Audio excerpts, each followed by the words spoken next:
saya rekamkan dari sini. Nanti saya unggahkan kalau perlu saya unggah.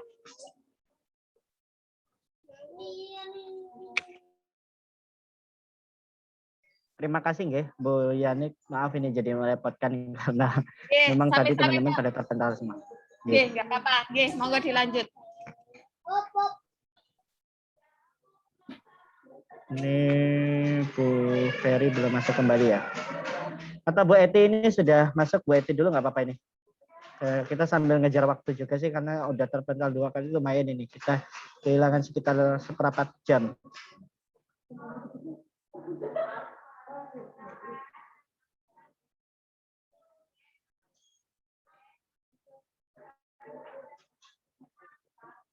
Oh, Bu Ferry, halo Bu Ferry. Halo juga. Ini diulang lagi, Boleh, Pak. boleh dilanjut aja, nggak diulang Bu, dilanjut saja. Dilanjut ke materinya sampai mana tadi? Bu Ferry nggih. Yang sabar ya Bu Ferry.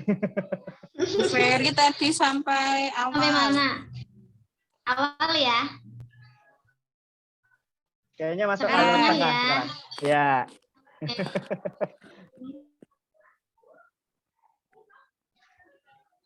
Baik. Alur tengahnya, Vera melakukan latihan pernafasan setiap kali ia merasa takut. Kadang Vera masih terbangun dari tidurnya, tapi ia sudah dapat menenangkan diri sendiri.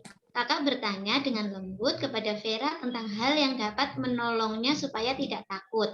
Vera menjawab, jika langit-langit kamarnya ada stiker berbentuk bintang yang bercahaya dalam kegelapan. Malam selanjutnya, Kak Kea memberi kejutan dengan menunjukkan beberapa stiker bentuk bintang dan mengajak Vera untuk tidur dalam gelap. Vera merasa tidak nyaman dan Kak Kea terus meyakinkan Vera untuk mencoba tidur tanpa cahaya lampu. Dan akhirnya mereka berdua merasa kesal. Vera menangis dan Kak Peti berempati menenangkan Vera dengan menceritakan ketika Kak Peti kecil sama seperti Vera. Vera terus menyalahkan dirinya dan kakak-kakaknya pun terus menenangkannya. Akhirnya, keesokan harinya, Vera semakin yakin akan dirinya sendiri. Ia berkata kepada kakak-kakaknya, ia akan mencoba tidur tanpa lampu. Vera menyadari kemungkinan hal-hal itu masih akan membuatnya takut. Tapi Vera yakin dapat mengatasi rasa takut itu dengan melakukan latihan pernafasan. Dan Vera mempunyai kakak-kakak yang sayang kepadanya, yang bersedia menolongnya kapan saja. Vera semakin yakin akan mencoba tidur tanpa lampu dan ia terbiasa akan hal itu. Kemudian untuk tinjauan kosakata, ada ketakutan, gelap, empati, cahaya redup, pernafasan, dan lain-lain. Kemudian diskusi tentang buku. Buku ini sungguh bagus dan menarik, menceritakan seorang anak yang ekspresif, gigih, namun ia belum bisa menyesuaikan diri dengan suasana gelap. Anak itu bernama Vera. Ia selalu terbangun ketika malam dan merasa takut akan gelap. Beruntungnya, kakak-kakaknya selalu datang menenangkan Vera, memberikan saran-saran yang sedikit demi sedikit dicoba oleh Vera dengan gigihnya. Hingga akhirnya, Vera dapat memecahkan masalah pada dirinya sendiri, yaitu takut gelap. Buku ini mengenalkan emosi dan juga cara mengekspresikannya. Selain itu, buku ini juga menggambarkan bagaimana cara menangani anak yang takut dengan cara yang baik, sehingga anak dapat menemukan dan memecahkan masalahnya sendiri. Diskusi di luar buku, dukungan dari orang terdekat sangat berpengaruh terhadap perkembangan anak. Orang tua hendaknya paham berbagai macam emosi yang diekspresikan oleh anak, sehingga dapat mengantarkan anak untuk merasakan emosinya sendiri. Orang tua hendaknya melakukan proses mentoring terhadap anak dengan melontarkan kalimat-kalimat terbuka dengan penuh kasih sayang dan empati, sehingga dapat menolong anak untuk menerima emosi negatif dan menaklukkannya. Selain itu, respon yang diberikan oleh orang tua kepada emosi anak juga sangat berpengaruh kepada perkembangan anak. Terima kasih.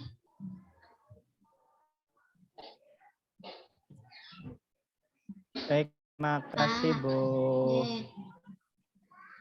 Terima kasih nggih Bu. Banyak Ya. kekurangan.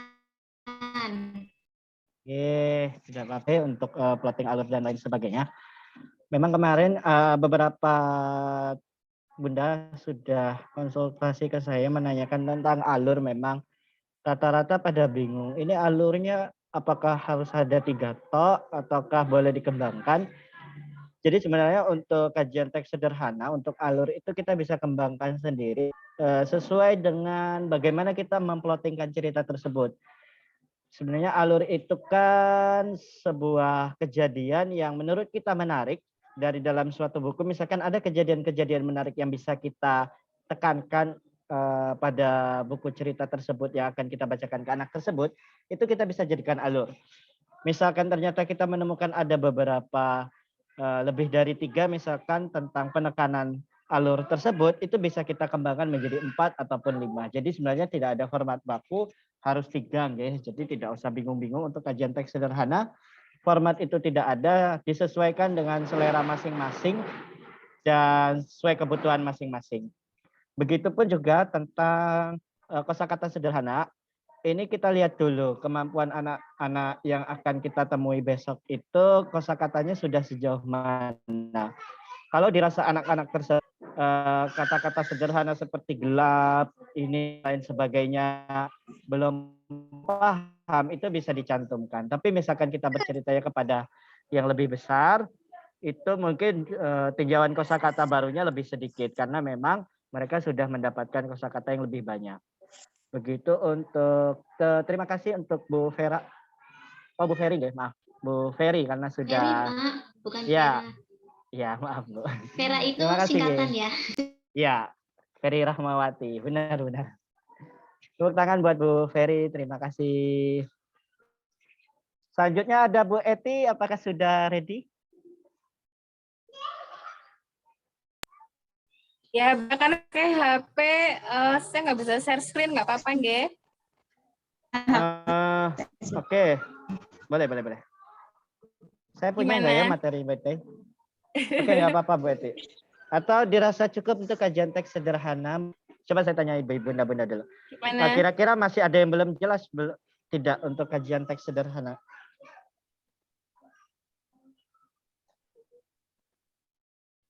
Masih ada kesulitan?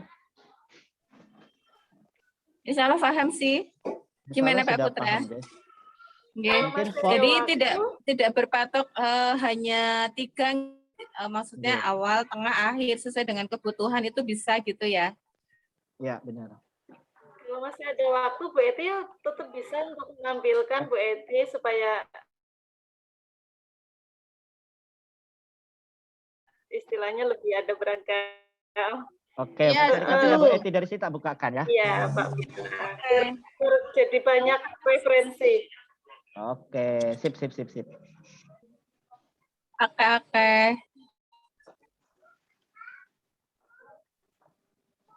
Punya Bu Eti udah bentuknya udah itu ya, PPT ya Bu Eti ya? Gimana? Punya Bu Eti yang PPT ya? Enggak, saya Word biasa. Oh, Word biasa ya? Nggih. Saya Bentar, ngirimnya saya Word biasa. Oke.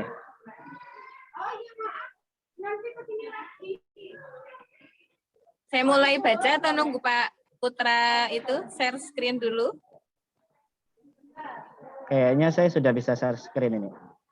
Alhamdulillah.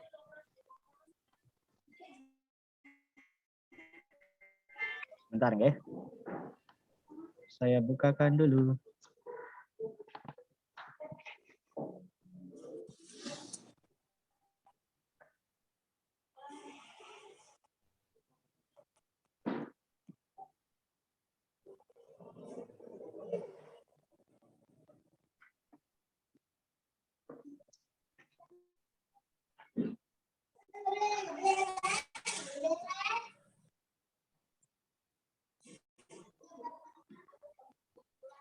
Maaf nggak, ini laptopnya mandan tua jadi agak lama. Oke, deh. Lagi berlatih sabar. Iya, sabar banget ini. Dari tadi sudah terlempar 2 kali. Iya. Oke, sudah terlihat punyanya Bu Eti? Nggih. Oke, saya besarkan ya. Ya, saya bacakan nggih. Ya, Siap. Monggo, Bu Eti. bismillahirrahmanirrahim. Kajian teks sederhana, judul buku Vera Takut Gelap, penulis dan ilustrator, penulis Bu Ellen Patricia, ilustrator Fania Sapira Wijaya. Tema, cara menerima emosi negatif dan mengatasi emosi diri sendiri. Genre anak-anak. Tokoh atau karakter dan penokohan. Vera dan penokohannya. Anak yang sedang belajar mandiri, komunikatif, terbuka, berusaha untuk menerima emosi negatif dalam dirinya dengan bantuan kakak-kakaknya. Kemudian tokoh lainnya yaitu kakak-kakak Vera, Patty, dan Kea, dengan karakter sabar, bijaksana, dan bisa menghargai perasaan orang lain. Letak, setting atau latar, kamar tidur Vera dan kakak-kakaknya. Latar waktu malam hari. Alur cerita, awal nggih. Vera sedang mencoba tidur tanpa lampu. Namun di saat tengah malam, dia terbangun dan mengasumsikan suara-suara di luar kamarnya dengan imajinasinya sendiri, sehingga muncul perasaan takut. Vera mencoba mengusir rasa takutnya dengan mencoba tidur kembali dan bersenandung, namun belum membuat rasa takutnya hilang. Kemudian Vera membangunkan kedua kakaknya, dan kakaknya mencoba meyakinkan dan menenangkan Vera.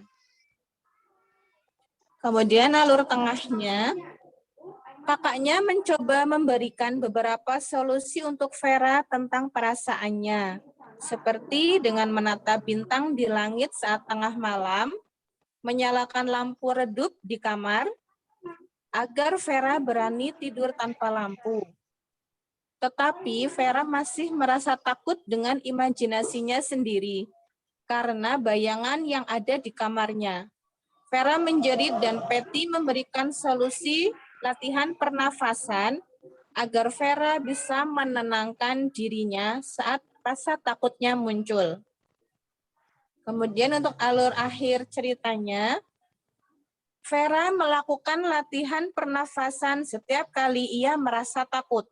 Bila terbangun di tengah malam, Vera selalu melakukannya. Apalagi saat kedua kakaknya menghiasi kamar dengan stiker bintang yang dapat menyala ketika kamar gelap. Dan ketika Kea mengusulkan untuk memadamkan lampu, Vera merasa keberatan. Sehingga Vera dan Kea bersitegang dan mereka berdua merasa kesal. Vera menangis dan Patty mencoba menenangkan Vera dengan menceritakan masa kecil Patty yang kondisinya sama dengan Vera, yaitu takut ketika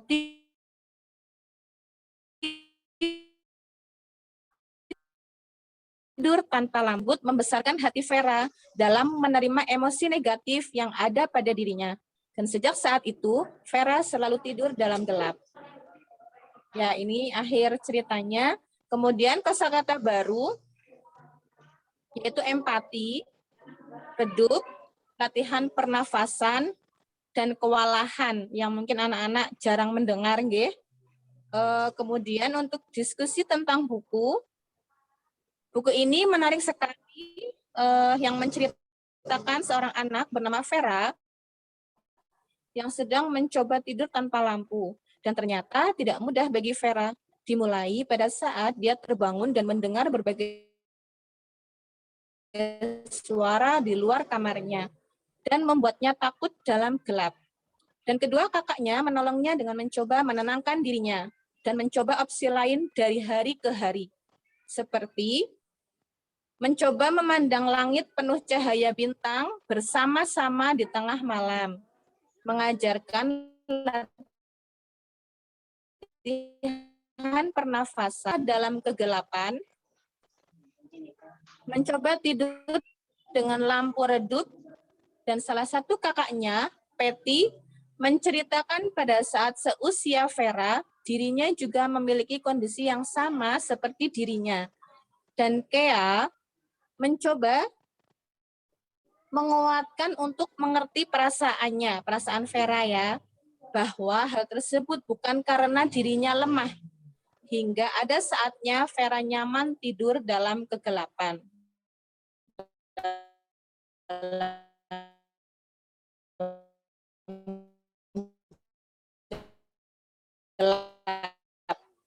Dapat mengetahui adanya macam-macam emosi diri, senang, nyaman, dan juga ada emosi negatif ini dalam diri anak, ada emosi negatif pada diri seorang anak seperti takut, sedih, marah, merasa lemah, ragu, kesal, kecewa, dan lain sebagainya.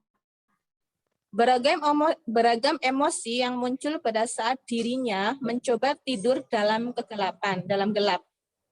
Hal ini perlu diketahui para orang tua atau pendidik dalam mengenal emosi dan cara mengatasi emosi tersebut. Pada saat anak merasa tidak bisa, merasa gagal, dan merasa lemah, anak membutuhkan orang lain atau orang dewasa untuk menanggulangi masalahnya, menolong dirinya, mati.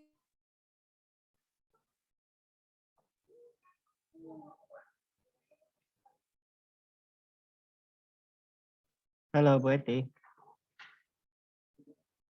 Terpental. Sinyal sepertinya, Pak.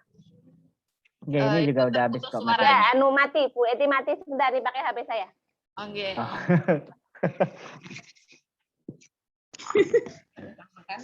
Banyak cerita ternyata hari ini ya. Maaf, HP saya tahu-tahu mati Pak Putra.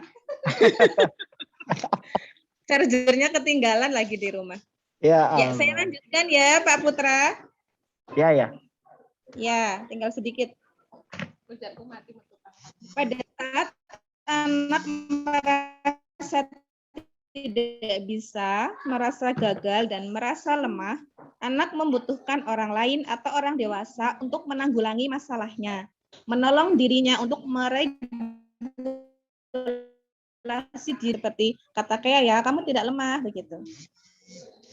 Karena Vera merasa aku lemah begitu.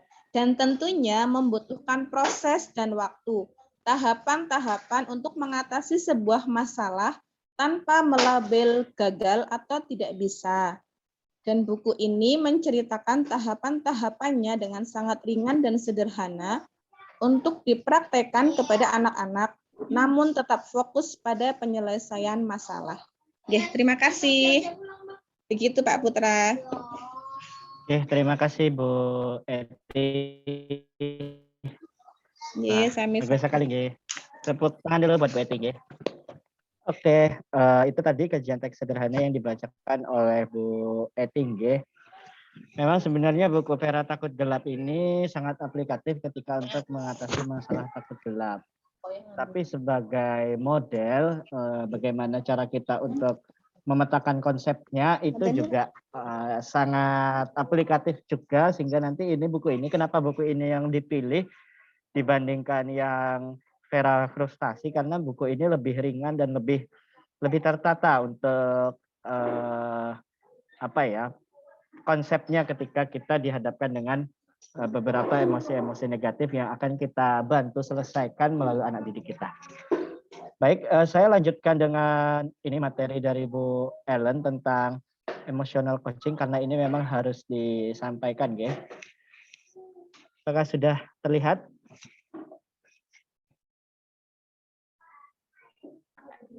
Sudah, Pak. Oke, sudah ya.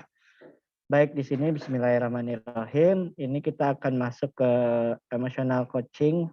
Bagaimana ini ada sebuah ilmu baru untuk membantu kita meregulasi emosi anak didik kita. Kita mengenal dulu sebenarnya emosi sendiri itu apa sih, biar kita tidak salah kaprah, karena ada yang menyamakan antara emosi dan perasaan. Kalau kita tanya emosi itu apa, ada yang menjawab perasaan, padahal sebenarnya itu adalah dua hal yang berbeda.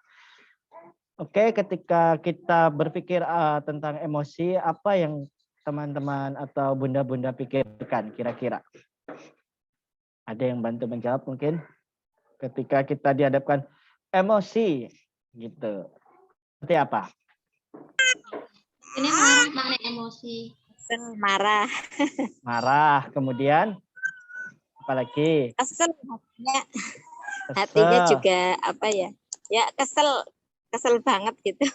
Oh gitu ya. Rata-rata konotasi yang dihadapkan kepada kita, emosi itu sesuatu yang selalu negatif. Marah, kesel, iya, meledak-ledak. Nggih, Bu Monik, sinyalnya putus-putus nggih. Ya itu. Jadi sebenarnya Maaf. nggih, ada dalam hidup manusia pasti akan mengalami emosi-emosi negatif, takut atau frustasi dan lain-lain. Tapi sebenarnya ada perbedaan di sini, perasaan dan emosi. Emosi sendiri itu menurut KBBI merupakan kondisi biologis sistem saraf yang terjadi akibat perubahan neurofisiologis yang dipicu oleh pikiran, persepsi, respon perilaku, kebiasaan, dan pengalaman. Kemudian secara ilmiahnya belum ada konsensus ilmiah terkait definisi emosi. Jadi belum ada definisi yang menggambarkan secara pasti karena ini memang sesuatu yang abstrak sebenarnya, tapi ada gitu karena terasa. Jadi untuk mendeskripsikan emosi ini tidak serta-merta bisa dibenarkan juga. Ini masih gamang sebenarnya, tapi ada gitu. Sedangkan perasaan berbeda dari emosi itu adalah kesadaran dari subjektif akan emosi yang ada dalam diri. Kemudian kita akan masuk ke manfaat emosi. Sebenarnya manfaat emosi selain ada emosi negatif, ada emosi positif juga. Lalu manfaatnya emosi yaitu untuk mengevaluasi pengalaman. Untuk anak usia dini khususnya, ketika mereka mulai mengenal tentang emosi, tentu ini akan menjadi pengalaman berharga bagi mereka. Misalnya mereka takut akan gelap, dalam buku Vera Takut Gelap itu, ini dia akan mengevaluasi pengalaman. Nah, tadi dengan cerita yang sudah disajikan, ada pengalaman-pengalaman menarik yang dialami oleh Vera ketika emosi takut gelapnya itu muncul. Nah, ini manfaat emosi yang paling besar itu sebenarnya adalah untuk mengevaluasi pengalaman. Tadi ketika lampunya diredupkan, dievaluasi, ternyata pengalamannya berbeda. Ternyata timbul bayangan-bayangan yang menakutkan. Yang pertama tadi ketika gelap, pikirannya kemana-mana, ada suara-suara. Nah, itu juga jadi pengalaman bagi Vera ketika menghadapi rasa takut gelapnya. Kemudian manfaat emosi negatif itu sebenarnya untuk mengindikasikan hal yang perlu diperhatikan. Jadi kita sebagai seorang guru, pendidik, atau seorang praktisi pendidikan harus cermat, jeli, dan benar-benar memperhatikan. Ketika emosi negatif itu muncul, tidak hanya kita diamkan saja, tetapi ketika anak tersebut membutuhkan bantuan, tentunya kita harus membantunya bagaimana mengelola emosi negatif tersebut ke arah yang lebih positif. Ini ada pembagian otak sebenarnya menurut Paul MacLean ya, itu ada 3. Yang pertama ada neokorteks, limbik, dan reptilian brain. Di neokorteks itu ada kemampuan berbicara, berpikir, ataupun berpikir yang lebih tingkat tinggi, itu ada di neokorteks, bagian terluar. Kemudian ada limbic system, ini yang warna oranye ini, itu emosi bermain di sini. Ini daerahnya emosi. Jadi di bagian lapisan kedua. Kemudian yang ketiga adalah reptilian brain atau insting bertahan hidup. Ini biasanya memang berbeda-beda antara laki-laki dan perempuan sebenarnya. Memang untuk reptilian brain khususnya ini memang laki-laki biasanya lebih menonjol karena insting bertahan hidupnya lebih kuat gitu. Ini menurut Paul MacLean, ini masih dipakai, pembagian ini masih dipakai sampai sekarang walaupun ada beberapa perkembangan ilmu-ilmu lain yang memang pembagian otak ada beberapa banyak gitu. Tapi ini masih menjadi patokan utama karena ini yang tersimpel. Jadi ada 3 dibagi berdasarkan lapisan-lapisannya. Sebagai manusia, memiliki emosi itu normal dan alami. Tetapi respon terhadap emosi itu perlu dikelola. Jadi ketika kita dihadapkan dengan anak didik yang mempunyai emosi yang beragam, itu hal wajar, tidak perlu ditangisi, dianggap sebagai sesuatu yang susah ketika kita menghadapi anak yang dengan emosi yang belum terkondisi. Di sini anak belajar bagaimana menanggapi emosi melalui ini sebenarnya menanggapi emosi. Jadi ketika anak tersebut keluar emosinya, dia yang pertama akan melakukan self-regulation atau menanggapi emosinya dengan caranya sendiri. Kalau tadi di buku Vera Takut Gelap, ketika dia dihadapkan dengan emosi takut gelap yang pertama kali muncul, itu dia pertama kali kan dia seperti bernyanyi. Ini dia menolong dirinya sendiri nih. Nih, dia mencoba bernyanyi. Dia mencoba bernyanyi ketika dia dihadapkan dengan emosi takut gelap. Ini adalah caranya menanggapi emosi. Bagaimana caranya dia mengeluarkan caranya dia untuk mengelola emosinya sendiri melalui bernyanyi untuk menenangkan dirinya. Itu melalui hubungan-hubungan di masa awal kehidupan. Jadi lingkungan dan pola asuh juga sangat mempengaruhi bagi emosi seorang anak didik. Kemudian ini ada kesempatan untuk co-regulation. Jadi ketika dia menganggap dirinya si Vera ini belum mampu untuk mengatasi rasa takutnya, itu dia mulai melakukan co-regulation, membutuhkan orang lain. Jadi di sini, di buku ini nih, dia mencoba melakukan komunikasi atau menjalin kerjasama dengan orang lain. Di sini ada Patty dan Kea yang mencoba untuk membantunya dalam mengatasi masalah takut gelapnya. Nah, ini yang dinamakan co-regulation, membutuhkan bantuan orang lain. Kemudian yang ketiga itu ada repetisi dan trial dan error. Ini di dalam buku Vera Takut Gelap ini sebenarnya ada beberapa cara, langkah-langkah yang dilakukan oleh ketiga bersaudara ini untuk mengatasi rasa takut. Vera, mulai dari bernyanyi, dicobakan, ternyata error atau belum maksimal. Kemudian dicobakan dengan menempelkan stiker dan melakukan lampunya diredupkan. Ternyata kok masih kurang efektif juga, masih menimbulkan hal-hal yang menurut Vera itu kurang mengena begitu. Nah, ini dinamakan repetisi dan trial and error. Nah, ini yang paling penting nanti sebenarnya 3 komponen utama ini yang akan kita lakukan untuk mengelola emosi anak ini. Kemudian ini ada elemen kunci, ini mungkin bisa dijadikan catatan utama kita pada siang hari ini. Ketika kita akan membantu seorang anak untuk mengelola emosi anak, itu ada kunci-kuncinya. Yang pertama yaitu mengenali emosi anak dulu. Kita harus kenal dulu anak ini emosinya emosi seperti apa. Apakah emosinya positif atau negatif. Kemudian jika negatif, ini emosi seperti apa yang ditunjukkan? Ada beberapa emosi yang memang sepertinya itu sedikit mirip. Seperti ekspresi emosi takut dengan jijik.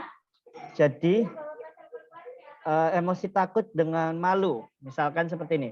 Ada seorang anak didik kita ketika bertemu dengan orang lain, itu dia mengindikasi, ditanyain, kamu kenapa kok nggak mau ketemu sama si itu misalkan.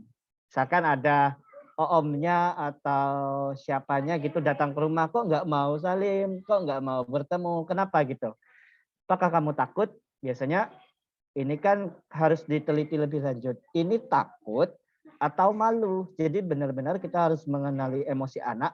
Apakah ini emosinya takut, ataukah malu, ataukah jijik, ataukah yang lain sebagainya. Itu harus benar-benar kita identifikasi dulu sebelum kita melangkah ke pengelolaan emosi anak. Kemudian yang selanjutnya, memandang momen emosional sebagai kesempatan untuk anak belajar dan memperdalam keintiman dengan anak. Ketika emosi itu muncul, ini kita harus cermat. Ini adalah kesempatan kita untuk menjadikan pembelajaran pengembangan emosional anak. Anak ketika merasa takut, ini kita harus jadikan kesempatan agar anak belajar. Rasa takutnya itu seperti apa? Anak itu harus tahu takut itu seperti ini. Terus malu itu seperti ini. Ini harus dijadikan sebagai kesempatan untuk belajar anak. Kemudian selain untuk mempelajari menjadi bahan ajar anak, ini juga untuk memperdalam keintiman dengan anak. Nah, ini ketika kemarin kita menjalin komunikasi koneksi, kemarin kan kita sudah mendapatkan itu ya 3 pilar, ada koneksi. Nah, di sini koneksi bermain, memperdalam keintiman dengan anak. Emosi itu muncul, tentunya kita akan lebih mendekatkan diri kita kepada anak. Kita coba gali. Kamu kenapa seperti itu? Apa yang terjadi? Nah, nanti kita mulai melakukan koneksi di situ, kita bermain di situ. Nah, ini nanti akan menjadi elemen kunci yang membantu kita dalam mengelola emosi anak. Setelah koneksi itu mulai terjalin, kita harus mendengarkan dengan empati. Dengarkan dulu, anaknya ini ingin menyampaikan apa, emosi apa yang dilabelkan oleh anak tersebut. Misalkan anaknya itu melabelkan aku takut begitu. Takut apa? Nah, seperti apa? Coba ceritakan begitu. Nanti anaknya mulai menceritakan, kita harus mendengarkan dengan empati, dengan benar-benar memfokuskan perhatian kita secara penuh. Tidak hanya mendengarkan sambil angin lalu saja, itu anak merasa tidak dihargai. Kemudian setelah mendengarkan dengan empati, itu kita harus membantu anak untuk melabelkan emosinya. Nih, anak biasanya bingung, apalagi dengan kosakata yang terbatas, biasanya anak masih bingung untuk melabelkan emosinya. Misalkan tadi emosi jijik ya, jijik atau malu. Ini yang sering terjebak ini. Ketika anak itu malu, menghindar dari sesuatu, mungkin dia menganggapnya atau kita menganggapnya anak ini takut akan sesuatu. Ternyata enggak. Ternyata kok anaknya ternyata malu, bukan takut. Nah, ini kan kita harus meluruskan, kita sampaikan bahwa kamu itu sebenarnya bukan takut sama ommu. Kamu hanya malu. Emosimu itu yang muncul adalah emosi malu, bukan takut. Begitu. Ini harus kita bantu untuk melabelkan emosinya agar anak itu tahu kalau aku begini marah-marah berarti aku emosiku sedang marah begitu. Ingin meledak-ledak gitu. Itu kamu sedang marah. Jangan sampai anak itu meledak-ledak tapi dia kok nggak tahu kalau dia itu sedang apa gitu. Kamu kenapa? Nggak tahu, pengen seperti ini aja, nggak tahu permasalahannya, nggak tahu emosi apa yang ditunjukkan. Ini menjadi sangat berbahaya. Lalu ketika anak tersebut sudah mengetahui atau melabelkan emosinya, nah di sini yang akan membantu kita untuk melakukan pengelolaan emosi yaitu menetapkan batasan dan mengeksplor strategi untuk memecahkan masalah yang dihadapi. Nah disinilah kita bermain sebenarnya. Kita kasih tetapkan batasan. Misalkan seorang anak dengan tingkat emosi yang meledak-ledak ya, marah-marah gitu. Kita tetapkan batasan. Kita ajak ngobrol bersama. Misalkan ditanyain, ketika kamu marah, apa yang harus kamu lakukan untuk meredakan amarahmu itu loh mas. Misalkan, aku tuh misalkan anak yang jawab, aku tuh kalau marah pengennya ngeremes-ngeremes kertas. Ya sudah, kita sediakan media kertas, diremes-remes anaknya atau disobek menjadi kecil-kecil, itu juga bisa. Atau nanti misalkan aku pengennya coret-coret, disediakan media kertas sama pensil, itu nanti anaknya coret, nanti juga lama-lama itu akan sedikit membantu untuk mengeksplor, mengelola emosi anak sehingga anak lebih tenang. Atau misalkan aku tuh kalau marah pengennya dipeluk begitu. Nah ini juga harus kita gali. Sebenarnya anak itu untuk membuat dia tenang itu bagaimana caranya? Untuk kita harus eksplor strateginya untuk memecahkan masalah yang dihadapi oleh anak terkait tentang emosinya. Sebelum saya lanjut, sebenarnya ini di sini ada polling. Sebenarnya kira-kira dari kelima ini yang paling gampang dilakukan kira-kira yang mana ya?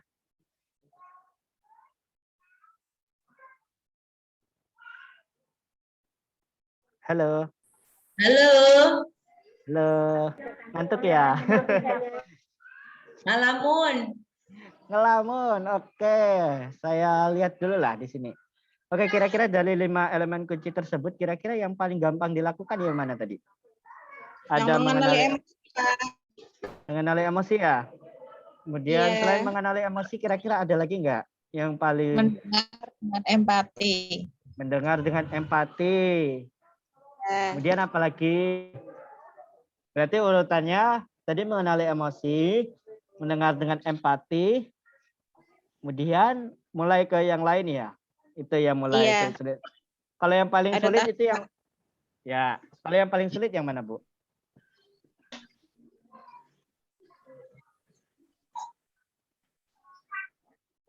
Kalau yang paling sulit menetapkan batasan, Pak. menetapkan batasan serta mengeksplor strategi ya. Karena ini memang ada di sini sih. Memang ini Iya. butuh repetisi, trial dan error itu. Nah, ini nanti yang akan kita bermain tuh di sini nanti untuk menetapkan batasan serta mengeksplor strategi. Saya akan lanjutkan materinya karena sudah siang juga.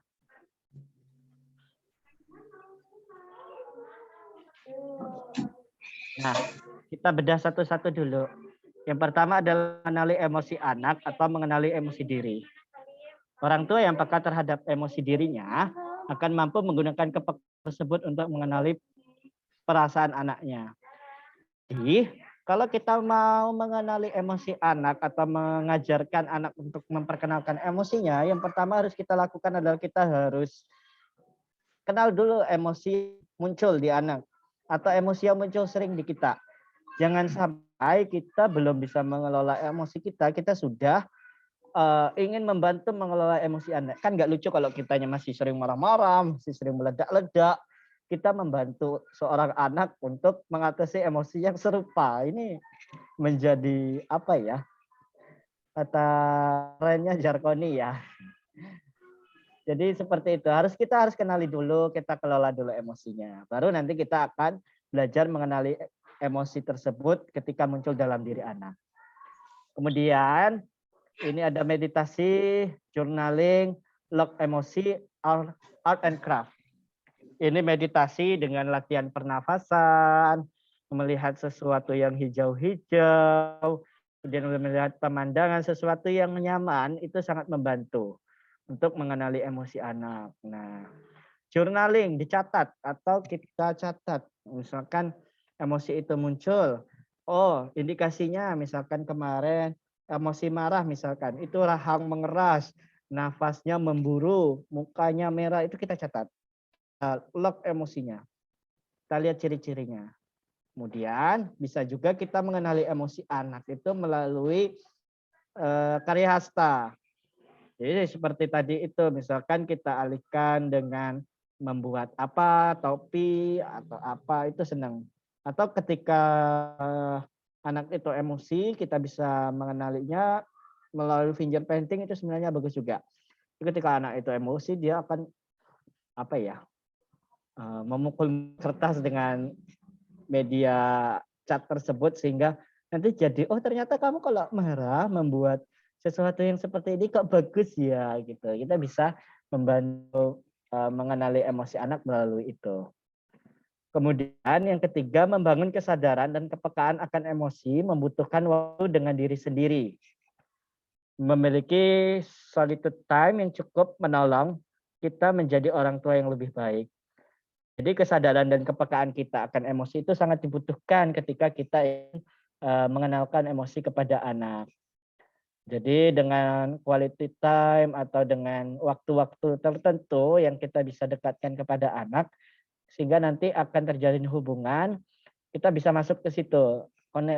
Sekali lagi koneksi sangat berperan penting ketika ingin menjalin atau mengenali emosi kepada anak. Beberapa hal terkait membangun kesadaran akan emosi. Ini ada beberapa poin. Pria dan wanita mengekspresikan emosi secara berbeda. Wanita lebih terbuka, pria lebih menutupi. Ini harus kita perhatikan perbedaan gender. Di anak kita juga nanti harus diperhatikan.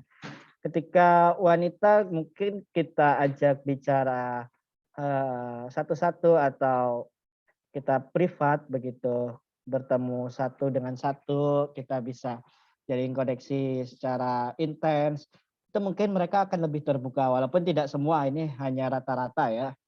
Itu dia mau bercerita. Tapi pria ketika dia atau laki-laki ini lebih menutupi diri.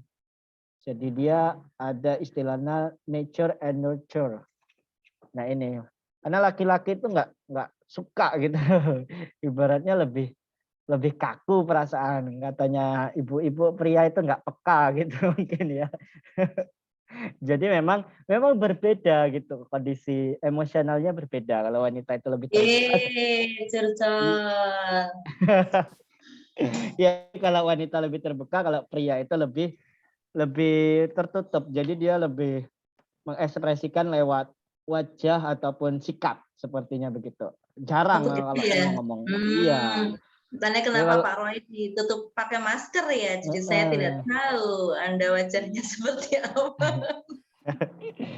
Jengkel gara-gara zoomnya terpental jadi nggak kelihatan. Kemudian saya lanjutkan ya, pria dan wanita serupa dalam mengalami atau kapasitas untuk merasakan serta berempati. Sebenarnya ini baik pria dan wanita memiliki kapasitas empati, kemudian mengalami emosional itu sama sebenarnya. Sama-sama bisa merasakan. Tidak kemudian yang pria walaupun lebih tertutup, tapi lebih jarang emosinya terganggu, enggak juga sebenarnya. Sama gitu. Banyak juga dari pria juga mengalami gangguan emosional. Kemudian membangun kesadaran akan emosi anak. Coba lihat dari sisi anak dan pertimbangkan pengalaman serta kemampuan yang anak miliki. Ini membangun kesadaran emosi anak ini lumayan susah juga ya. Jadi kita harus memancing anak. Kamu itu sedang marah loh.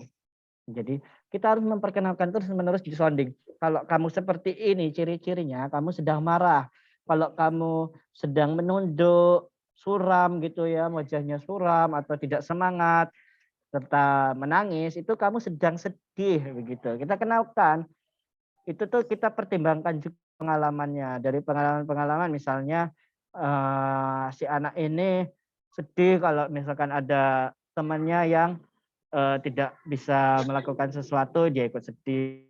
Dengar kisah sedih, mungkin dia menunjukkan emosi sedih, itu bisa. Jadi pengalaman-pengalaman itu serta apa yang dirasakan anak itu sangat membantu mengenalkan emosi kepada anak, membangun kesadaran. Kemudian dengan kemampuan yang anak miliki tadi itu, misalkan anaknya seneng gambar gitu. Dia menggambarkan ekspresi sedihnya dengan gambar bulat, terus dikasih mata, ada air matanya, misalkan seperti itu sedang mengeksplor emosinya dia, mengeluarkan emosinya dia. Jadi itu kita gunakan juga berdasarkan kemampuan yang anak miliki. Oh ternyata anaknya senang itu Pak, menyusun balok ketika ingin mengekspresikan emosinya gitu.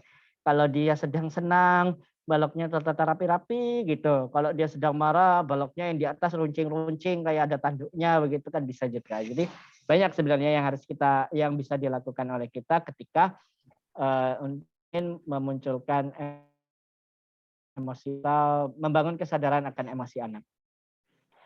Ada alasan dibalik setiap emosi yang anak rasakan terlepas dari anak pun menjadikan alasan tersebut atau tidak. Jadi kita harus korek atau kita gali lagi. Ini emosi yang anak rasakan itu tidak terlepas dari yang dirasakan anak. Apakah anak tersebut mampu mengekspresinya? Jadi kan kadang ada anak yang tidak bisa mengatakan dan bingung mengekspresikannya. Ini sedang marah tapi gimana ya mengekspresikannya itu masih bingung gitu. Cuman hanya dipendam aja, diem, itu sebenarnya tidak sehat juga bagi kesehatan anak.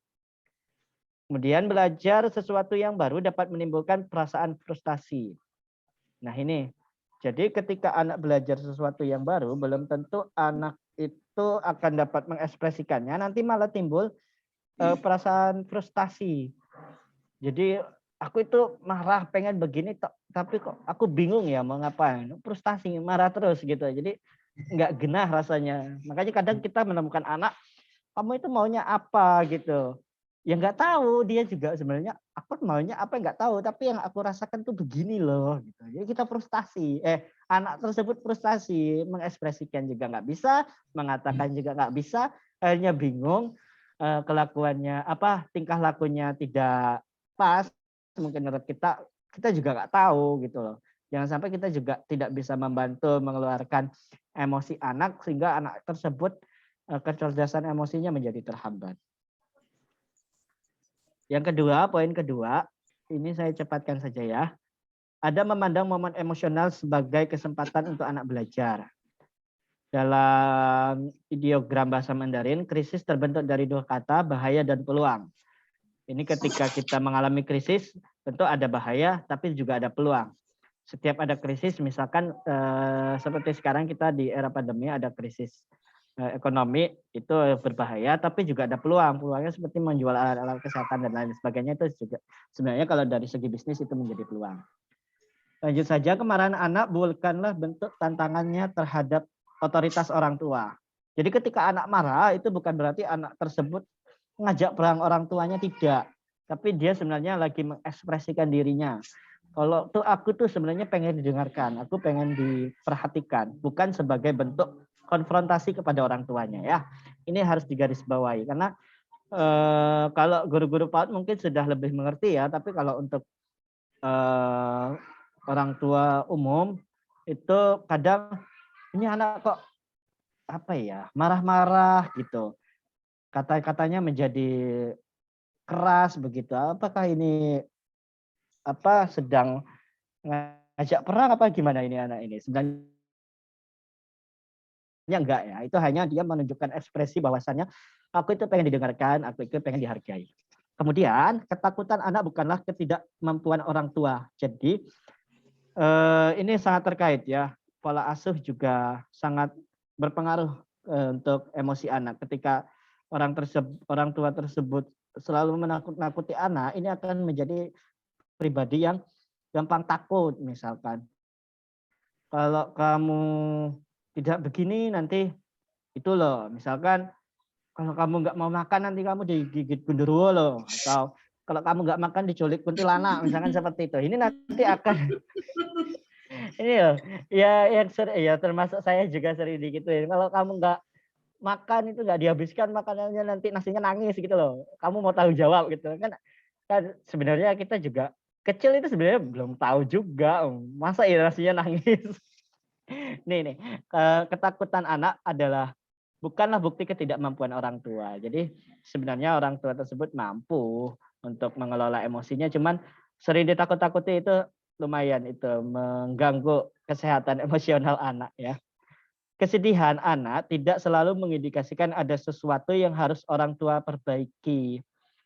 Nah, ini kesedihan juga pun tidak selalu serta-merta kok anakku sedih ya, kenapa ya gitu.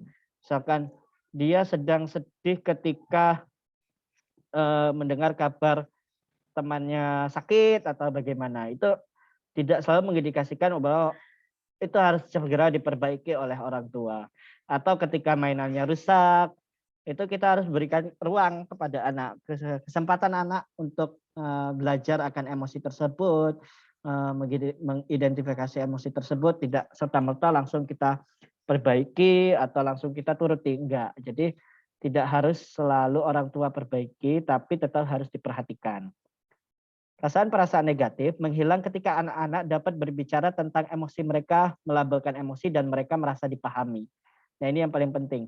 Ketika mereka sudah berbicara tentang emosi yang dimunculkan oleh mereka, mereka bisa melabelkannya, kemudian sudah merasa dipahami, ini biasanya emosi tersebut akan hilang dan terkelola dengan baik. Nah, ini yang menjadi poin penting dalam pengelolaan emosi.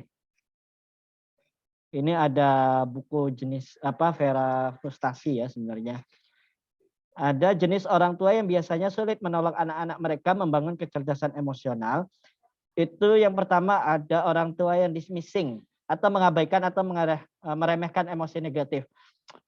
Misalkan anaknya marah-marah gitu, muring-muringan, nanti juga capek tidur sendiri. Nah ini ini itu sulit untuk menolong mereka ketika kita atau orang tua atau pendidik itu meremehkan gitu. Ah, wong itu lagi marah-marah ntar juga baik sendiri. Lah itu nangis juga ntar diam sendiri. Itu jangan ya. Kita jangan mengabaikan atau meremehkan emosi negatif anak. Karena ini nanti akan menjadi reaksi berantai. Ke depannya nanti mungkin akan menimbulkan atau mencerminkan kepribadian yang mengarah kepada kepribadian yang kurang baik. Karena merasa tidak dihargai, merasa tidak didengar, ini menjadi sesuatu yang sangat fatal ketika kita ingin membantu membangun kecerdasan emosi anak. Kemudian disapproving atau mengkritik anak ketika mengekspresikan perasaan negatif. Bahkan menghukum anak karena itu. Nah ini ketika anak tersebut marah, sedih, gitu aja kamu kok nangis. Masa gara-gara apa namanya, misalkan seorang anak berbuat salah, begitu kan. Mau minta maaf, ternyata kok yang dimintai maaf nggak mau memaafkan, nangis, sedih, nggak mau temenan sama aku. Bukannya kita membantu malah mengkritik. Kamu gitu aja nangis, temanmu kan banyak, ngapain main sama itu? Udah nggak usah nangis gitu. Misalkan seperti itu. Nah ini itu sangat berbahaya juga, bahkan menghukum. Kamu nangis lagi tak suruh berdiri di pojokan begitu. Jangan ya. Karena ini sangat berbahaya. Diri di situ misalkan sampai nanti jamnya pulang. Karena kamu kalau misalkan masih menangis terus silahkan berdiri gitu. Jangan dihukum karena anak sedang mengekspresikan emosinya. Kita bantu bukan malah menghukumnya. Kemudian di sini bacanya agak susah nih. Laissez-faire, menerima emosi anak dan tidak berempati, tetapi tidak memberikan bimbingan atau menetapkan batasan perilaku terhadap anak. Iya sih, anak menerima emosi. Oh kamu marah, terus oh ya sudah. Kamu mau seperti apa kalau marah gitu. Tidak diempati, tidak kita bantu untuk mengelola atau mengeluarkan katarsis anak tersebut. Ya udah kamu marah ya marah aja gitu. Nggak usah rusuh misalkan begitu. Bukannya kita berempati malah kita seperti mengabaikan. Jadi ini juga tidak tepat ketika dilakukan untuk membangun kecerdasan emosional anak. Ini yang ketiga ada mendengarkan dengan empati. Mendengarkan tidak sama dengan sekedar mengumpulkan data dan dengan telinga. Mendengarkan dengan empati itu gunakan mata untuk menangkap bahasa tubuh yang menunjukkan emosi anak. Jadi ketika anak tersebut menunjukkan emosi, misalkan sedih, biasanya kita perhatikan itu. Anaknya biasanya ada yang tangannya seperti ini nih, sambil kepalanya ditundukkan, atau diem aja menunduk, atau menutup mukanya seperti itu. Itu ada bahasa-bahasa tubuh yang harus kita perhatikan, kita lihat benar-benar kita tangkap bahasa tubuh yang ditunjukkan oleh anak agar ini bisa terjalin mendengarkan dengan empatis lebih baik. Kemudian yang kedua, gunakan imajinasi untuk melihat situasi dari perspektif anak. Kita coba gali dari pandangan mata anak. Jadi kita berimajinasi seperti anak-anak. Oh ternyata aku kalau begini kok sedih ya. Oh sedih juga ya misalkan yang lain itu sudah bisa mengerjakan tugas sampai selesai kok aku enggak ya, sedih anaknya. Kita juga menggunakan imajinasi berdasarkan pengalaman kita melihat situasi dan kondisi yang dirasakan oleh anak tersebut. Yang ketiga, gunakan hati untuk merasakan apa yang dirasakan anak. Jadi ya namanya main emosional tentu main hati. Ini yang penting. Jadi ada main hatinya, jangan ya cuman kayak formalitas gitu saja ya. Jadi didengarkan ya iya, tapi tidak pakai hati, nggak kena gitu. Rasanya nanti nggak sampai begitu. Karena memang harus ya dari hati ke hati memang mainnya. Jadi ya harus benar-benar hatinya harus digerakkan, harus difokuskan juga ketika kita ingin ingin membangun empati dengan anak. Kemudian gunakan kata-kata anak untuk merefleksikan kembali apa yang didengar dengan cara yang menenangkan dan tidak bersifat menghakimi. Coba digali, direfleksikan. Kenapa sih kamu, apa yang terjadi kok kamu sampai seperti ini? Jangan dihakimi, ya tadi itu jangan dikritik. Gini aja kamu kok sedih, jangan ya. Jadi gunakan kata-kata yang simpel tapi benar-benar anak tersebut merasa diperhatikan, menenangkan dengan intonasi yang lembut dan tidak terburu-buru, karena kalau biasanya kita dikejar waktu, kamu sih sebenarnya mau apa? Ayo dong cepetan gitu loh. Kamu maunya apa gitu? Jangan. Jadi kita harus mendengarkan dengan empati ya, harus sabar juga. Jadi kita harus mengelola emosi sabar kita juga. Benar tadi kata Bu Lina. Terus menyampaikan apa yang orang tua amati biasanya lebih efektif daripada bertanya untuk menggali. Ketika kita dihadapkan seorang anak di sekolah, kita coba gali dulu melalui orang tuanya. Bagaimana orang tuanya itu dalam kesehariannya, misalkan ketika dia itu tipikalnya sangat sulit diajak untuk komunikasi, misalkan ketika dia marah atau sedih, dia itu nggak mau cerita, kita bisa gali dari orang tuanya. Jadi ada bantuan orang lain untuk menjalin koneksi ini agar kita lebih bisa memahami emosi dari seorang anak didik atau orang lain. Yang keempat, ada membantu anak untuk melabel emosinya. Nah, ini ada labeling. Jadi masih banyak anak-anak kita atau anak didik itu yang masih bingung karena keterbatasan pengalaman serta kosakata. Jadi anak tersebut harus dibantu untuk melabelkan emosinya. Jadi ketika rahang mengeras, nafas berburu, mukanya merah, jangan-jangan dia nggak tahu dia lagi apa. Oh ternyata lagi marah. Kita bantu labelkan kamu lagi marah. Nah, di situ kita jelaskan ciri-cirinya seperti ini, terus kita bantu bagaimana caranya agar anak tersebut dapat mengelola emosinya lebih baik. Kemudian di sini ada menetapkan batasan-batasan dan ekspor strategi untuk memecahkan masalah yang dihadapi. Yang pertama, menetapkan batasan membantu anak memahami perilaku tertentu tidak pantas dan tidak dapat ditoleransi. Jadi jangan kita kebablasan karena nggak apa-apa Pak atau Bu itu lagi sedang mengekspresikan emosinya, tapi yang dibanting itu misalkan alat sekolahnya dibantingi kabeh misalkan, atau alat-alat bermainnya dilempar-lempar membahayakan orang lain, itu juga tidak. Jadi kita harus tetapkan batasan.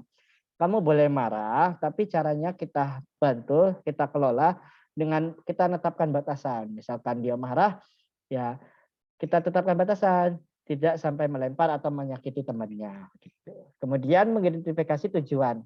Setelah saya tahu mengapa saya merasa seperti ini, apa yang akan saya lakukan? Nah, ini mulai masuk ke apa ya namanya, pengaplikasian. Jadi ketika kita sudah menjalin komunikasi, kita buat kesepakatan dengan anak.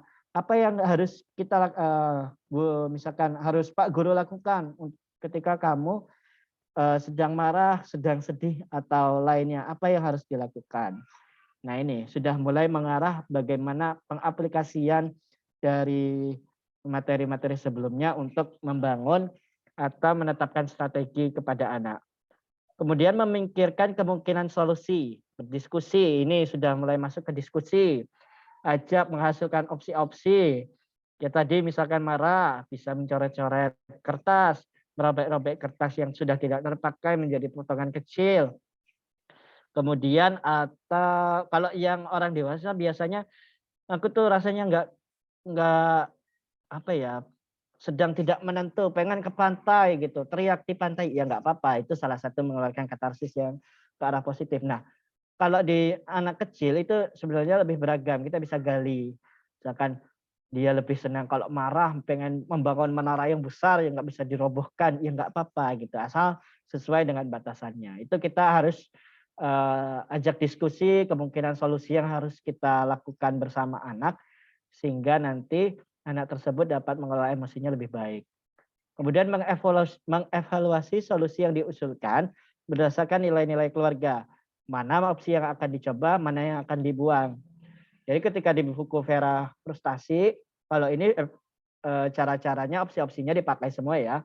Kalau misalkan ada yang lain-lain, misalkan kita dihadapkan dengan seorang anak didik, kita akan menemukan beberapa solusi serta beberapa kesepakatan yang kita usulkan atau anak usulkan untuk mengelola emosinya.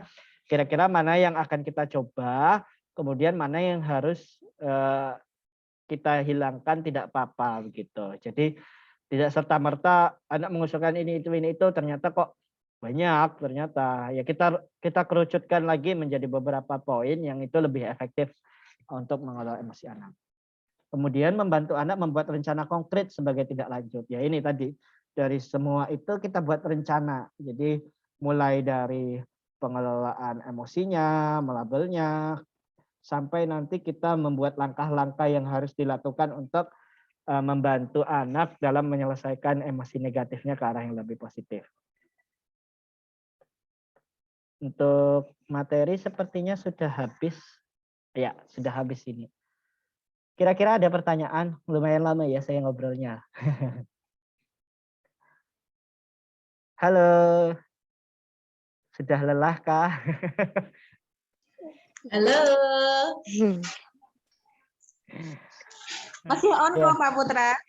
Oh, si on ya. Oke, ada pertanyaan mungkin yang ingin diajukan sebelum nanti kita melangkah ke praktek ya, praktek membacakan cerita serta menanggapi respon yang dimunculkan oleh anak.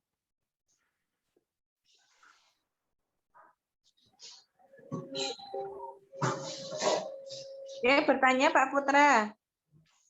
Oke, monggo Bu siapa ya ini? Wah, Bu Eti. Kulina itu Pak Putra. Bu Eti ya? Bu Eti. Bu Eti. Oh ya, monggo. Iya. Oke, tadi yang disampaikan Pak Putra itu langkah-langkahnya begitu, nggih. Itu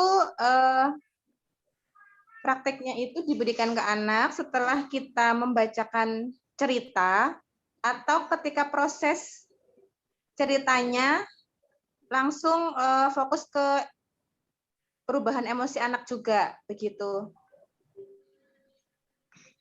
Terus kemudian proses membacakan ceritanya apakah langsung diselesaikan atau boleh beberapa kali begitu. Oke, begitu aja Pak Putra, terima kasih. Oke, terima kasih Bu Eti. Saya jawab untuk pertanyaan kedua dulu, nggih. Untuk pembacaan cerita nanti, sebenarnya nanti kita akan rentang waktunya untuk tugas selanjutnya ini akan lebih lama, karena ini memang sudah membacakan cerita sama menanggapi respon anak. Jadi misalkan waktu kita kan sekarang mungkin masih beberapa ada yang masih daring, atau beberapa yang sudah melakukan PTM terbatas memang waktunya itu tidak lama. Ketika kita akan menentukan siapa yang akan kita jadikan sebagai subjek nanti, ini bisa dilakukan secara berkala. Kalau memang waktunya tidak memungkinkan untuk dihabiskan dalam satu waktu untuk pembacaan buku ini. Bisa secara berkala, bisa 3-4 kali sebenarnya tidak masalah. Jadi buku ini dibacakan berkali-kali dengan berdasarkan alur tadi juga sebenarnya membantu sekali untuk bagaimana kita memplotting harus dibacakan sejauh mana untuk hari ini. Jadi nggak terpaku harus selesai pada saat itu juga. Tapi kalau misalkan bisa selesai, ya tidak apa-apa begitu. Untuk pertanyaan pertama tadi tentang itu nggih. Jadi nanti ketika membaca buku ini, setelah membaca buku ini kan kita sudah menentukan subjek tadi yang akan kita bacakan buku. Nanti kita amati dulu. Jadi respon apa yang akan timbul dari anak tersebut. Ternyata nanti dari kita gali anaknya bercerita. Kalau aku sih nggak takut gelap. Aku sih takutnya sama misalkan sama petir atau itu suara yang keras gitu. Nah, seperti itu. Atau nanti emosi-emosi yang lain yang bisa kita gali dari anak. Nah, ketika dia sudah menyampaikan emosi tersebut atau kita menangkapnya dengan perspektif kita, nah nanti dari subjek tersebut baru kita bantu untuk pengelolaan emosinya berdasarkan tadi elemen kunci serta strategi-strategi yang harus kita lakukan untuk pengelolaan emosi tersebut. Jadi kuncinya ketika kita membacakan buku ini, kita coba gali, kita tangkap respon, kemudian kita jalin komunikasi dengan anak tersebut, kira-kira emosi yang muncul itu emosi apa. Nah, nanti baru kita bantu kelola emosinya. Begitu Bu Eti untuk. Ya, terima kasih. Oke, sama-sama. Ada lagi mungkin? Tanya Pak Putra. Oke, monggo Bu. Masih dalam bayangan. Itu nanti untuk prakteknya apakah kita cerita ke anak yang sudah tahu bahwa anak tersebut punya ketakutan terhadap sesuatu, atau misal kita cerita terhadap misal 4 anak. Nah, nanti itu kan akan muncul respon mungkin tadi seperti yang disampaikan, aku nggak takut gelap, tapi aku takutnya kecoa misal gitu, atau misal tidak muncul kita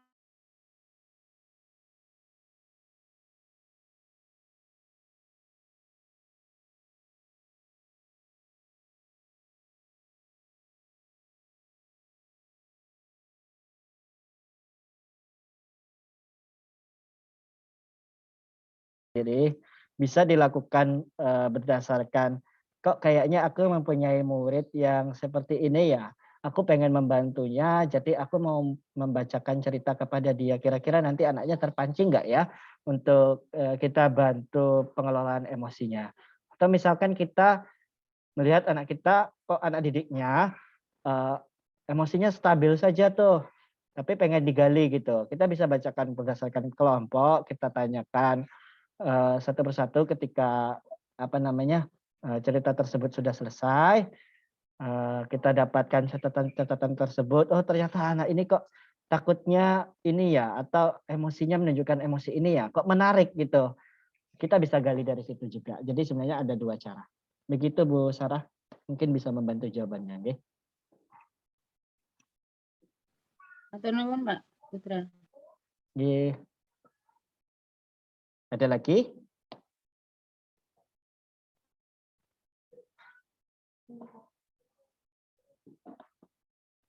Atau Bu Neneng mau menambahi Bu Neneng? Kayaknya Bu Neneng ada di sini nih. Neneng tadi HP-nya mati jadi mungkin belum bisa gabung tadi.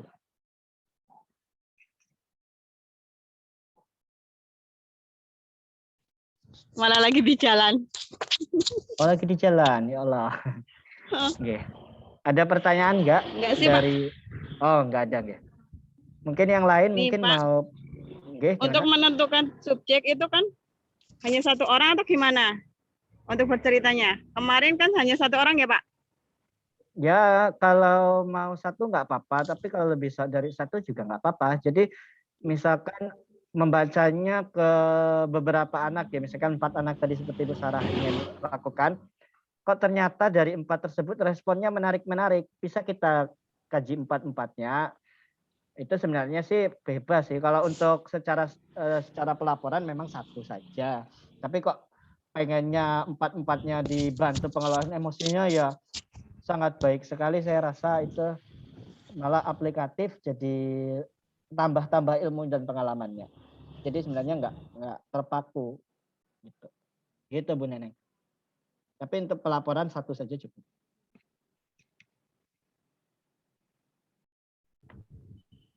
Ada lagi? Nyambung lagi Pak Rai. Maaf, misal nih nggih, kita sudah cari tahu dari wali, misal ke ibunya gitu misal, Mbak ini, Mbak Safira misal, itu takut sesuatu nggak ya Bu gitu misal, oh iya takut apa gitu misal, apakah itu langsung kita jadikan subjek, bolehkah objek gitu? Boleh. Atau kita mencari sendiri? Boleh. Kalau misalkan kita boleh. sudah ada gambaran anak yang kira-kira dapat laporan, misalkan itu sudah jelas ketakutannya atau emosi yang muncul, itu nggak apa-apa kita jadikan subjek, nggak apa-apa. Nanti untuk pengembangannya nanti masing-masing lembaga disilakan untuk memakainya. Jadi dikembangkan nanti misalkan pengen tahu, ingin membantu semua anak yang ada di lembaga juga nggak masalah. Itu nanti jadi kebijakan lembaga. Yang penting kalau misalkan sudah ada gambaran malah lebih gampang sebenarnya. Oh, aku bisa dijadwalkan. Saya akan bercerita kepada ini di sini gitu. Di sedikit punya chatroom bayangan. ada yang bertanya ya. Oh, udah ada bayangan ya Bu Sarah ya? Ya, sedikit punya bayangan, Mbak. Ini Bu Agustina Semper bertanya, misalnya aku mengambil objeknya yang ditonjolkan cara menghadapi anak yang takut dengan tidak membuli atau madani. Ini maksudnya bagaimana Bu? Bu Agustina mungkin bisa menjelaskan dulu. ngambil ceritanya itu yang sering keluar itu kan bukan ini anaknya penakut buat, tapi bagaimana caranya menghadapi anak yang takut dari teman-temannya itu, dari cerita yang diambil itu, biar anak-anak guna menghadapi anak-anak yang lain yang lagi takut itu aja madani, jangan apa ya, aja madani gitulah. Oh, Kalau di sini kan jadi- dipeluk, terus misalkan dikasih nasihat, baiknya kan seperti itu. Kalau yang pada konteks kenyataannya, kalau di anak-anak kan, kamu takut ini, kamu masakan seperti ini, jadi kayak gitu. Oke. Misalkan nanti Bu Agustina mungkin bisa menyampaikan cerita ini ke dalam satu kelompok mungkin. Nanti kita coba pancing anak-anak untuk mengambil pelajaran dari apa yang dilakukan oleh kakak-kakaknya si Vera agar pembulian ini dapat diminimalisir. Sebenarnya masing-masing anak itu mempunyai emosi yang berbeda-beda tentunya. Selain rasa takut, mungkin misalkan dia ketakutan, mungkin yang dibully misalkan ketakutannya terhadap sesuatu yang menurut yang lain itu aja kamu takut begitu. Tapi sebenarnya mungkin dia ada ketakutan juga yang bisa digali. Jadi ini bisa dibacakan secara berkelompok. Kita coba pancing responnya satu persatu. Terus kita masukkan pembelajaran bahwasannya ketika menghadapi rasa takut itu kita tidak perlu panik dan membutuhkan bantuan orang lain. Nah, itu nanti bisa masuk ke situ. Coba diberikan pengarahan. Ketika ada temannya yang takut, harus melakukan apa, seperti apa, sehingga nanti pembulian tersebut bisa diminimalisir sekecil mungkin. Karena memang namanya anak-anak suka nyeplas-nyeplos sendiri, ya. Jadi ya memang kita harus minimalisir dengan cara, salah satu caranya bisa seperti itu. Mungkin Bu Agustina bisa membantu menjawab, ya.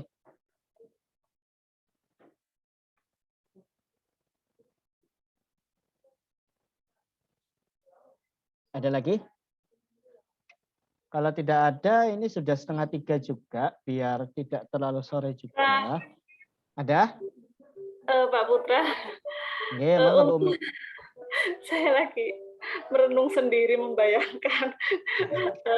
Berarti ini setelah kajian teks ini, berarti kegiatan selanjutnya nanti kita di lembaga itu kita mempraktekkan ke anak nih, dengan cara mungkin kita sudah punya pilihan subjeknya, yang nanti berarti saat itu kita akan mempraktekkan bercerita ke subjek yang telah kita pilih itu ya Pak?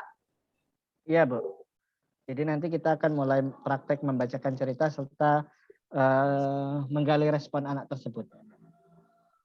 Mungkin yang saya pikirkan proses sampai menggali anak itu prosesnya kan saya melihatnya mungkin panjang gitu ya Pak. Kalau mau dirangkum dalam sebuah, kalau nanti harus memvideo itu, apakah kira-kira kita mengambil momen ya Pak, mengambil momen yang kira-kira sudah apa ya, sudah memunculkan perkembangan bahwa dari anak itu mengalami sebuah permasalahan emosi seperti apa, mungkin ya takut atau apa, sampai terus akhirnya kita gali, kita bantu seperti itu.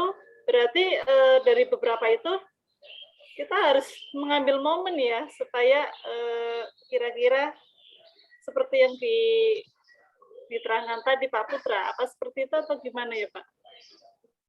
Iya, nanti memang saya membayangkan kalau anak-anak kan nggak bisa berarti kita harus bagaimana caranya ya?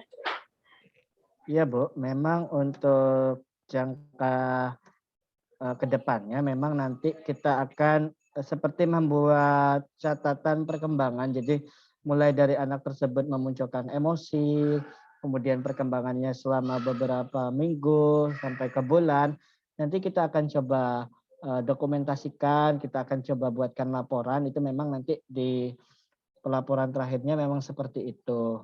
Tapi untuk awalan ini memang setelah kita menentukan tadi anaknya melalui, misalkan tadi kayak Bu Sarah sudah ada gambaran, sudah ada gambaran dari orang tuanya, jadi saya memilih anak ini. Kalau misalkan belum ada gambaran, kita coba cari beberapa anak, kemudian kita bacakan cerita, nanti emosi yang muncul kita coba gali yang mana yang menurut kita lebih menarik, itu yang bisa kita jadikan subjek.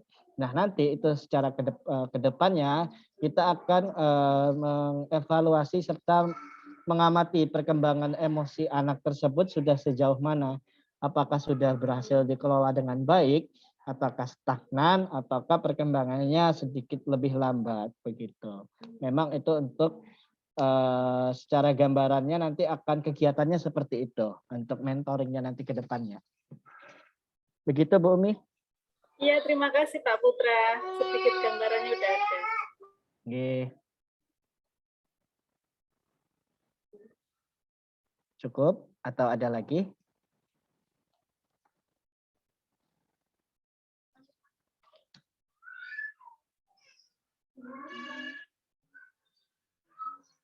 Cukup ya. Oke, karena sudah tidak ada pertanyaan lagi di chatroom juga saya lihat sudah nggak ada. Berarti untuk kegiatan selanjutnya bukan penugasan sih sebenarnya, karena ini rentang waktunya. Saya minta kesepakatan juga sama bunda-bunda. Kira-kiranya kalau rentang waktunya untuk video membacakan cerita serta mencatat respon anak tersebut dengan rentang 2 minggu terlalu lama atau terlalu cepat ya kalau 2 minggu? Atau kurang lama, sebulan?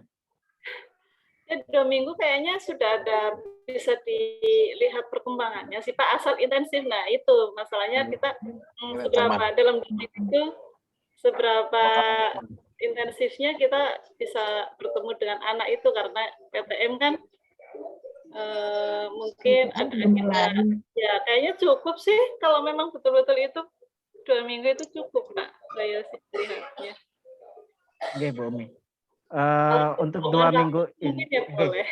Oh ya, untuk 2 minggu ini itu kita belum sampai ke tahap pengevaluasian sampai nanti perkembangan secara berkala ya. Ini hanya waktu untuk mengvideo kita awal bercerita sama mencatat respon dulu. Jadi 2 minggu ini, karena saya lihat juga jadwal Kebumen lumayan padat ini, jadi kita lihat kanan kiri juga.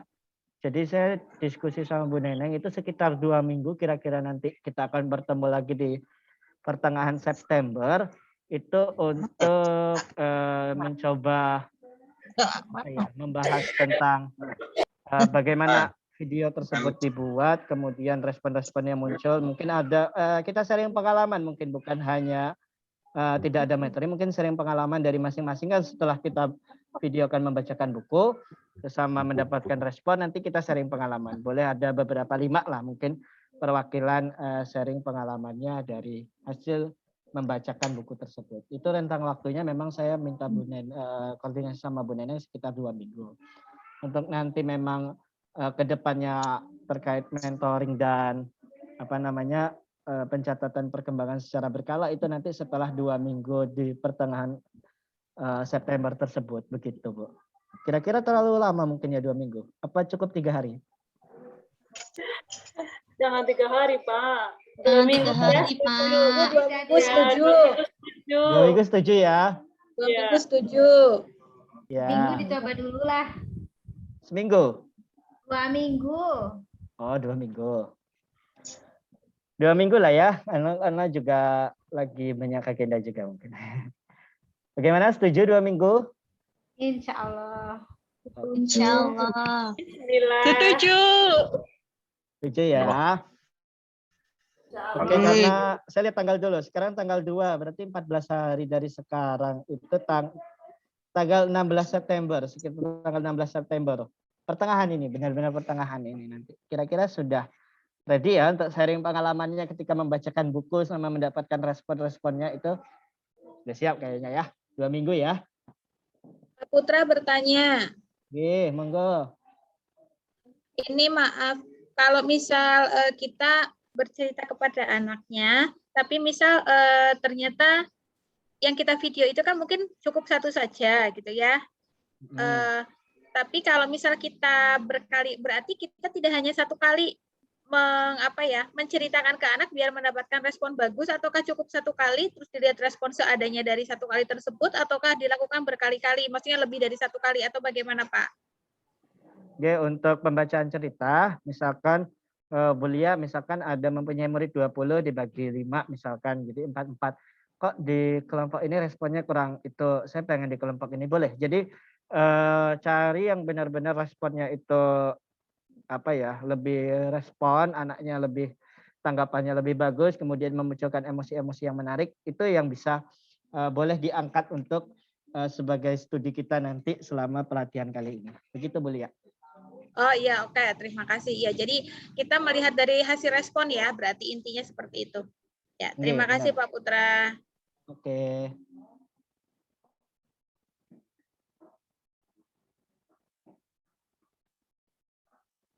Ada lagi?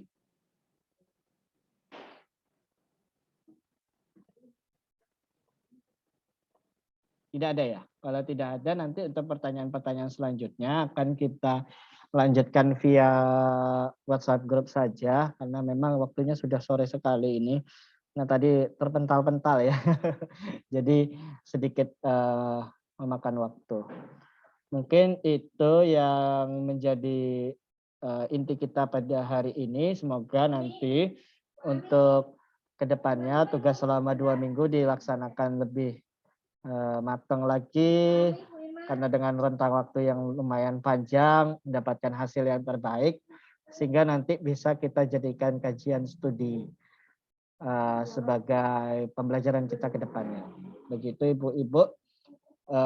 Mungkin Bu Neneng masih di jalan ya. Jadi ini saya sekalian menutup. Nanti untuk tugas ini nanti akan dikirimkan via Japri saja.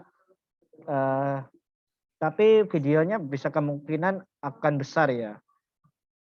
Bisa di-drive-kan saja mungkin. Untuk catatannya sama videonya nanti bisa dikirimkan lewat drive. Nanti dikirimkan ke saya dan Bu Neneng. Sesuai dengan mentornya masing-masing, yang sama saya ya di saya, yang sama Bu Neneng dan Ibu Neneng. Kita tunggu paling terakhir itu sekitar tanggal 16 September. Tetap semangat, selamat mencoba. Semoga yang kita agendakan kali ini mendapatkan hasil yang bermanfaat bagi anak usia dini kita, bagi lembaga kita. Khususnya kita menjadi tambah ilmunya, tambah pengalamannya semakin berkah. Sekian dari saya, selamat siang, selamat beristirahat kembali. Mohon maaf apabila ada kesalahan atau kekurangan dalam penjelasan, nanti bisa dilanjutkan di WhatsApp grup. Sekian dari saya. Assalamualaikum warahmatullahi wabarakatuh. Waalaikumsalam Warahmatullahi wabarakatuh. Terima kasih Bu.